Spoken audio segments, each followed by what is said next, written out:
우연히 익명의 사연 채널을 알게 되어 사연을 보내게 되었네요. 모르는 분들 앞에서 제 이야기를 하려니 걱정도 되고 떨리기도 하지만 익명 뒤에 숨어서라도 제 이야기를 허심탄회하게 할 수 있어서 다행이라 생각이 듭니다. 남들 앞에서는 차마 못할 이야기라 어디 가서 얘기를 꺼낼 수도 없었거든요. 그러다 보니 괜히 제 탓만 더하게 되고 혼자 마음고생이 힘들었는데 언젠가는 누구한테라도 이 얘기를 해보고 싶다 생각했었죠. 그러다 이렇게 자리를 빌려 이야기를 전하게 되었습니다. 제 소개부터 간략하게 하자면 저는 집안의 유일한 자식으로 태어나 어려서부터 금지옥엽 키워진 3대 독자 외동 아들이었습니다. 요즘 세상에는 아들, 딸 구분 않고 귀하게 키우는 시절이지만 제가 어렸었던 그 당시만 해도 남아선호 사상이 상당했습니다. 그래서 저는 그저 아들이란 이유로 늘 귀한 대접을 받으며 부족함 없이 자랄 수 있었어요.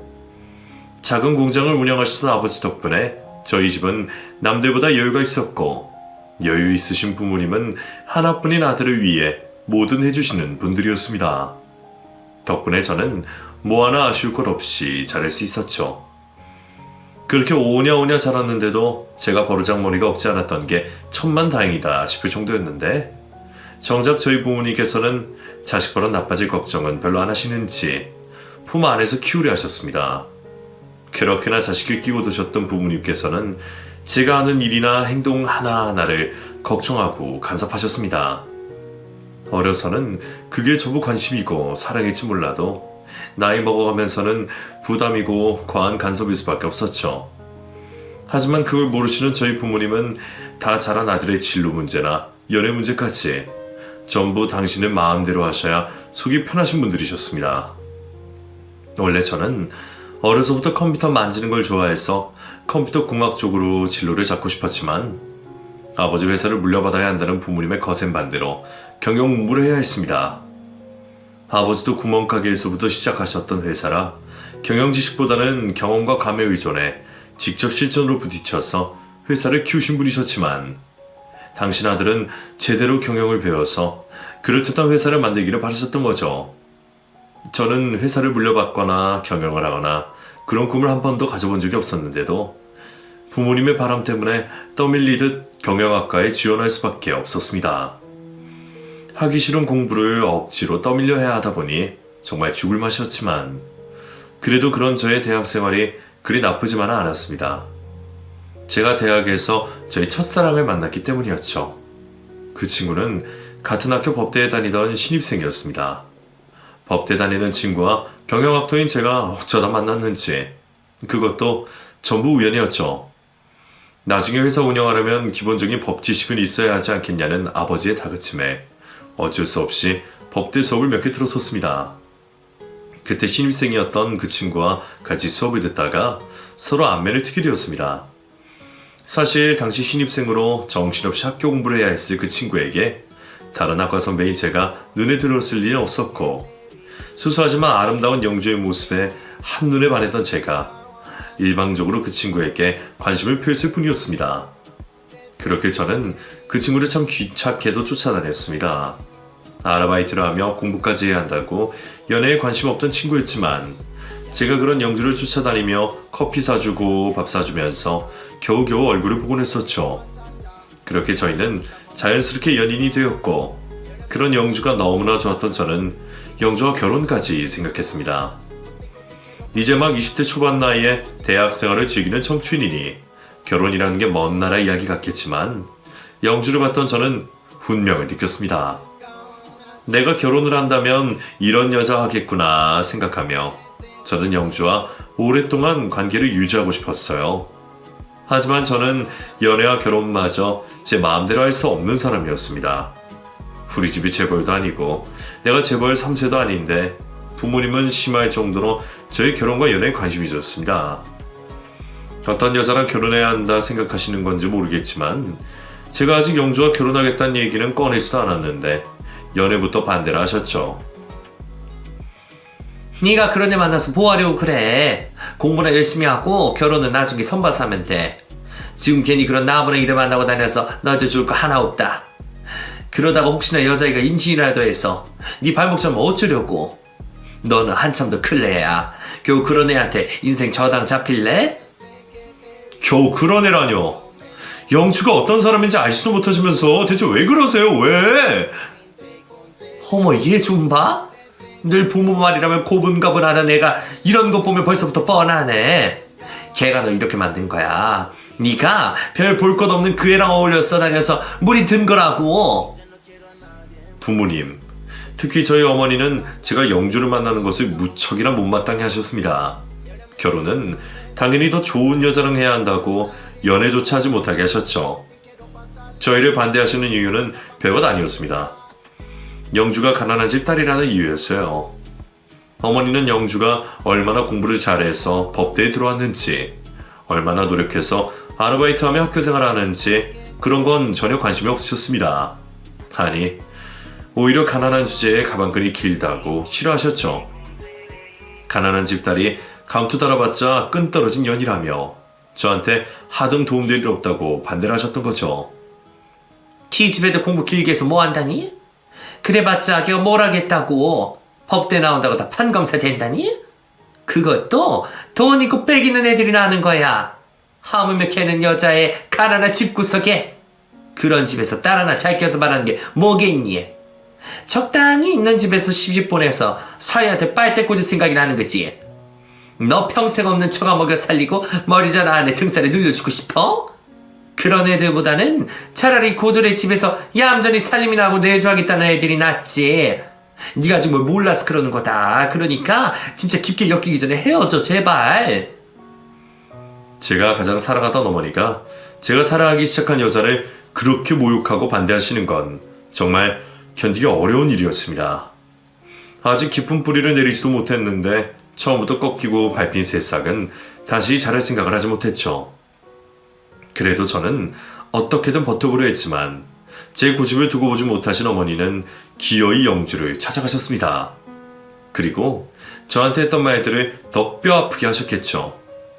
그 사실을 제가 한참 나중에서 알게 되었는데 이미 영주는 마음의 정리를 하고서 직에 이별을 고했습니다. 말로는 고시 준비를 해야 한다며 헤어지자고 했지만 어머니 때문이라는 걸 모르지 않았어요. 비겁하게도 저는 그런 영주를 잡지 못했습니다. 당시 저는 부모님 품 안에서 곱게 자란 온실 속 화초였고 그런 부모님과 의절하거나 부모님을 저버리는 일을 참아할 수가 없었습니다. 그렇다고 그런 부모님 등살에 영주를 제대로 지켜줄 힘도 없었죠. 결국 내 욕심에 양쪽 다 힘들게 하는 상황밖에 없다고 생각했던 저는 저의 행복을 포기하기로 했습니다. 그리고 그 후로 다시는 연애 같은 건 하지 않게 되었죠. 억하심정이라든지 미련이라든지 그런 건 아니었지만 이상하게 그 뒤로 연애할 마음이 들지 않더군요. 덕분에 저는 30까지 쭉 싱글로 지냈습니다. 그 사이 부모님이 결혼 언제 하느냐 매일같이 저를 괴롭히셨지만 저는 한 귀로 듣고 한 귀로 울리며 결혼과는 담을 쌓고 지냈죠. 그런데 그러다가 제가 30이 되었던 그 해에 저희 아버지가 돌아가시고 마셨습니다. 1년 전 암을 발견하고 치료를 받고 계셨는데 지긋한 나이에 망가진 몸이 쉽게 돌아오지 않으셨거든요. 결국 아버지는 병을 앓다가 돌아가셨고 제가 아버지 회사를 자연스럽게 물려받게 되었습니다. 아버지만 살아계셨더라면 어떻게든 피하고 싶은 일이었지만 아버지가 돌아가신 마당에 제가 더 이상 불효를 저지를 수가 없었어요. 그리고 같은 이유로 저는 결혼을 할 수밖에 없었습니다. 30 나이도 이미 늦은 거라며 매번 저를 볼 때마다 결혼 이야기로 성을 내셨던 어머니는 아버지가 돌아가신 일로 크게 상심하시며 저를 더 타박하셨습니다. 이제 아버지마저 가셨는데 네가 여태 이러고 있으면 되겠니? 아버지 없으면 이제 네가 이 집 가장인 거다. 근데 가장이란 놈이 결혼도 안 하고 여태 혼자라 그러면 어째? 옛날에는 결혼을 해야 어른 대접을 해줬는데 너는 상투도 안 틀고 여태 어린애처럼 지내고 있으니 내가 회사 직원들 앞에서도 면이 안 선다. 그러니까 더 미룰 것 없이 엄마가 정해주는 여자랑 결혼부터 해.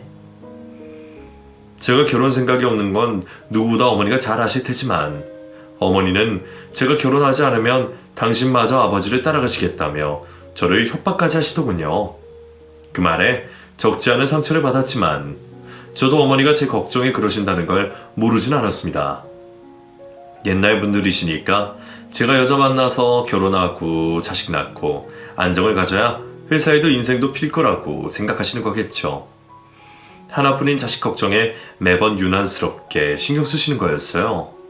결국 저는 어머니가 시키시는 대로 선을 보게 되었고 그 자리에서 어머니가 마음에 들어 하시던 여자와 결혼을 하게 되었습니다. 중매 결혼이라고는 하지만 그래도 말도 잘 통하고 좋은 여자 같아 안심이었어요. 가정을 꾸리는 것도 해야만 하는 일이라면 그런 여자면 좋겠다 싶었죠. 하지만 솔직히 저는 결혼으로 제가 행복해질 거라는 기대는 별로 하지 않았습니다. 그저 남편으로서 아버지로서 도리를 다하면 될 거라고 생각했죠. 그렇다고 해서 그게 아내에 대한 무시나 첫사랑에 대한 미련 때문은 아니었습니다. 제 의지가 없었던 결혼이다 보니 당연히 불만이 더 많을 수밖에 없을 텐데 기대가 크면 실망이 크기에 실망하지 않으려던 저의 노력일 뿐이었습니다. 그래도 저의 염려와 달리 결혼 생활은 나쁘지 않았습니다. 제 아내는 어머니가 만족하셨던 만큼 참하고 좋은 사람이었습니다. 크게 걱정할 것 없는 처가에 적당한 학벌과 직장에 결혼하고서는 일도 그만두고 남편 내조를 할 자신이 있던 사람이었죠. 요즘 세상에 돈 때문에만 직장 생활을 하는 게 아니다 보니 여자들에게 일 그만두고 살림이나 하라 시키는 건 욕심이다 싶었는데도 아내는 원래부터 현모양수가 꿈이었다며 저와 결혼을 하고 전업주부를 선택했습니다. 덕분에 아버지 돌아가시고 정신없이 회사 일하던 제게는 큰 도움이 되어주었죠. 사람은 늘 외롭다 보니 옆에 누군가 있는 게 도움이 되는 건지 결혼 같은 건 굳이 할 필요 없다 생각했던 저도 아내가 생기니 많은 게 달라졌습니다. 늘 퇴근하고 돌아와서 대충 술안주에 저녁을 때우고 지쳐서 잠드는 날들이었는데 결혼 후에는 아내가 저를 많이 챙겨줬거든요. 그런 아내 덕분에 저는 밖에서 걱정 없이 일을 하고 집에 돌아와서는 아내가 차려준 밥 먹고 목욕물에 몸을 담그며 피로를 풀 수 있었습니다. 덕분에 노곤한 몸으로 아내와 함께 늦은 밤 드라마를 보면서 두런두런 얘기를 나누는 일상이 그리 나쁘지 않았죠. 이런 게 결혼 생활의 행복이라면 결혼도 할 만한 거구나 싶었어요. 하지만 저희의 결혼으로 가장 좋아하셨던 건 다름 아닌 저희 어머니셨습니다. 결혼 문제만 나오면 화를 내실 만큼 제 결혼을 걱정하셨던 어머니셨으니 당연한 일이었겠죠. 아버지가 돌아가시고서야 고집을 꺾고 어머니 말씀에 따른 덕에 결혼은 많이 늦어졌지만 그래서 어머니는 더욱 빨리 손주 소식을 기다리셨습니다. 늦게 결혼한 만큼 하루빨리 임신하는 게 좋겠다며 제 대신 아내의 몸을 부쩍 챙기시더군요. 매일 한약에 몸에 좋다는 음식들을 보내시는 어머니를 보며 저는 아직 저희 숙제가 미처 끝나지 않았다 생각했습니다. 그렇게 아내와 자녀 계획을 세웠지만 이상하게도 저희에게는 아이가 찾아와 주지 않았습니다. 신혼 1년 차부터 임신을 위해 노력했는데도 이상하게 2년, 3년 지날 동안 소식 한 번이 없더군요. 주변에서 불임이니 난임이니 하는 이야기를 저도 들어는 봤지만 그런 고민이 설마 저희 부부의 일이 될 줄은 몰랐습니다. 이유 없는 난임에 저희 부부는 그 후로 오랫동안 고생을 해야만 했어요. 하지만 병원에 다녀보고 민간 요법까지 해보는데도 도통 좋은 소식이 없었습니다. 처음에는 괜찮다며 서로 다독이던 저희 부부는 점점 희망을 잃고 힘들어질 수밖에 없었습니다. 저희도 방법이 없으니 누구를 원망할 수도 없고 답답한 심정인데 어머니는 오죽하셨을까요? 그나마 3, 4년 동안 별말 없이 기다려주신 걸로 감사할 지경이었죠. 하지만 몇 년이 지나자 어머니도 드디어 인내의 바닥을 보이셨습니다. 이러다 대가 끊길까 걱정을 하시는 건지 하루 멀다 하고 저희를 불러 잔소리를 시작하시더라고요. 결혼만 하면 어머니한테 잔소리 들을 일도 끝날 거라 생각했는데 한 번 자식은 영원한 자식인지 저는 여전히 어머니 잔소리를 그칠 수가 없었네요. 하지만 이번에는 저 혼자가 아니라 아내가 있다는 게 문제였습니다. 제가 아내 대신 방패막이가 되어 비난의 화살을 제가 다 받을 수 있지만 제가 바깥일을 하는 동안 아내가 어머니와 따로 만나는 이상 제가 매번 아내를 지켜줄 수는 없었습니다. 솔직히 저도 어머니가 며느리에게 그렇게 하실 줄은 몰랐습니다. 자기 손으로 직접 고른 며느리감이라 그런지 결혼 전부터 딸처럼 예뻐하시던 분이셨기에 그동안 그 흔한 고부 갈등 같은 것도 없이 조용하던 저희 집이었거든요. 그런데 임신 문제만큼은 양보가 안 되시는 건지 어머니는 그렇게 아끼시던 며느리에게 서운한 말씀을 쏟아내기 시작하셨습니다. 몸에 문제가 있는 건 아니냐, 정성이 모자라다, 정숨을 떠놓고 기도라다라며 아내에게 잔소리를 하셨어요. 물론 그만큼 장인 장모님 역시 저를 가만두진 않으셨죠. 아이 못 갖는 걸로 딸 고생시키지 말라며 저를 불러다가 들들 볶으시는데 저희 어머니에게 똑같이 당했을 아내를 생각하면 저도 아무 불평을 하지 못했습니다. 자식들 선자리에 내보내며 결혼시키는 부모님들은 다들 그런 편들이신 건지 부부끼리 해결하려는 노력을 알아주지 못하시고 어떻게든 간섭을 하려 하시더군요. 그런 어른들 성화에 더 지치고 힘들어지는 줄도 모르시고 말이죠. 결국 임신 문제로 저희 부부는 큰 스트레스를 받기 시작했고 언젠가부터 아내의 행동이 점점 달라지기 시작했습니다. 결혼 5년 차, 여전히 아이 소식 없이 둘만 지내던 저희 부부는 더 이상 신혼의 달콤함도 설레임도 없는 상태였습니다. 보통이라면 2, 3년 차에 아이 낳아 기르는 재미로 정신없이 살아야 하는 거지만 저희한테는 아이가 없으니 관계를 다잡을 기회가 없었던 거죠. 그래서 저는 저대로 아내는 아내대로 각자 할 일을 찾아 나선 듯 했습니다. 저야 원래 회사 일로 바쁜 사람이었으니 여전히 했지만 집에서 내조하던 아내는 갑자기 바빠지기 시작했죠. 처음에는 쇼핑이다 모임이다 조금씩 바빠 보였고 저도 그런 문제로는 아무 말 하지 않았습니다. 아내 역시 결혼하고 아이 낳아 기를 생각에 취직도 안 하고 전업주부를 선택했을 텐데 일거리가 없으니 방황하는 게 당연할 거라 생각했거든요. 물론 그 사이에도 임신을 해보려고 여러모로 노력했지만 좋은 소식이 들려오기 전까지는 아무 의미 없는 일들 뿐이었을 겁니다. 그래서 아내는 꽃꽂이나 요가나 취미들을 가지며 나름 바쁜 일상을 보내기 시작했습니다. 그때까지만 해도 살림 잘 챙기며 자기 할 일 하다 보니 제가 걱정할 만한 일은 없을 거라 생각했죠. 그런데 나이를 먹어서 그런지 세월이 지나서 그런지 아내가 점점 더 이상해지기 시작했습니다. 집에만 있던 사람이 어느 날부터 모임을 즐기더니 개모임에서 놀러간다며 외박에 중마고 친구들과 해외여행에 어느새 저는 안중에도 없이 밖으로 돌기 시작하더군요. 덕분에 저는 아내 없이 밖에서 밥을 사 먹고 들어가고 텅 빈 집에서 혼자 잠드는 게 일상이 되기 시작했습니다. 1년의 반 정도는 밖에서 지내는 아내의 모습에 저는 그제서야 뭔가 잘못되었다 생각했죠. 하지만 이미 아내는 그런 생활에 익숙해져 있었던 건지 뒤늦게 말리는 저의 말을 듣지도 않았습니다. 놀고 즐기고 그런 거 다 좋지만 그래도 너무한 거 아니야? 나 요즘 당신 얼굴도 못 보는데 너무 밖으로 노는 거 아니야? 이래가지고 임신은 언제 하고 애는 언제 나오려고? 당신 설마 다 포기한 거야? 그럼 나는 1년 365일 집에 처박혀서 임신 준비를 하라는 거야? 내가 애 낳는 기계야? 나도 힘들어. 지난 몇 년간 당신이랑 당신 어머니한테 시달리면서 마음고생 너무 했다고.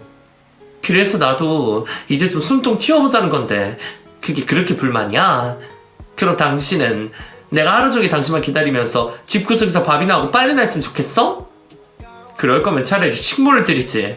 왜 결혼을 했어? 여보, 당신 고생 많은 건 나도 알지. 근데 나도 같이 힘들었잖아. 당신만 그런 거 아니고 나도 그래. 나도 장인 장모님 감당하기 힘들었고 그래서 당신 마음도 잘 알아. 그리고 나도 당신도 똑같이 간절했잖아. 우리 아직 포기하기 아쉽지 않겠어? 근데 그런 당신이 밖으로만 두면 나는 어떻겠어. 나 당신 없이 빈집에 퇴근하는 것도 너무 힘들고 당신 없이 혼자 못 살아. 우리 그러지 말고 다시 노력해보면 안 될까? 그러니까 그 노력 나만 하는 거잖아. 임신하는 것도 애 낳는 것도 결국 나인데 당신이랑 나랑 그 고생이 어떻게 똑같아? 아내의 말에 저는 더 이상 아무 말도 할 수 없었습니다. 부부라서 같이 고통을 나누고 함께 노력해야 한다 생각했는데 아내는 더 이상 저와 함께 노력할 생각이 없어 보였습니다. 어떤 부부든 권태기는 한 번씩 온다고 하지만 자녀도 없는 마당에 제가 아내를 다잡을 수 있을지 걱정이 많았죠. 그렇다고 스트레스 풀러 나가 놀겠다는 아내를 붙잡아 방구석에 묶어둘 수도 없습니다. 저라도 같이 있어주면 좋은데 제가 회사 일로 바쁘다는 핑계로 그럴 수도 없었으니 달리 도리가 없었죠. 결국 이러지도 저러지도 못하고 또 시간만 흘러갔습니다. 그런데 저희가 결혼 생활을 한 지 곧 10년을 앞뒀던 어느 날 저는 아내로부터 놀라운 소식을 듣게 되었습니다. 여보, 나 임신이래, 임신. 뭐? 임신이라고? 우리가 진짜? 요 며칠 자꾸 속이 안 좋다, 소화가 안 된다고 그런 아내에게 병원에 나가보라고 했더니 병원에서 임신인 것 같다는 이야기를 들었답니다. 그때 제 나이가 41였고 아내의 나이가 37이었는데 솔직히 그 나이에 아이를 볼 줄은 몰랐습니다. 물론 끝까지 노력은 해봐야겠지만 저는 40이 넘어가면서 저는 아이 욕심을 많이 늘어났었고 사실 더 이상 가망이 없을 거라 생각했었죠. 그런데 40 넘은 나이에 첫 아이를 봤다는 건 정말 꿈같은 일일 수밖에 없었습니다. 저는 너무 기뻐서 임신한 아내를 끌어안고 환호했고 아내 역시 제품에 안겨 눈물을 흘리더군요. 한동안 대면대면하고 곤태로웠던 저희 부부가 오랜만에 다시 다정한 모습을 만들 수 있었습니다. 그것만 봐도 부부 사이 아이의 존재가 얼마나 중요한 건지 몸소 깨달을 수 있었죠. 그렇게 임신한 아내 소식에 양가 집안은 기쁨의 도가니가 되었습니다. 거기다가 아들이란 이야기까지 들었으니 손자 바르시던 어머니도 칠순의 소원을 이루게 되었다고 무척 좋아하셨어요. 저는 더할 나위 없이 기뻤습니다.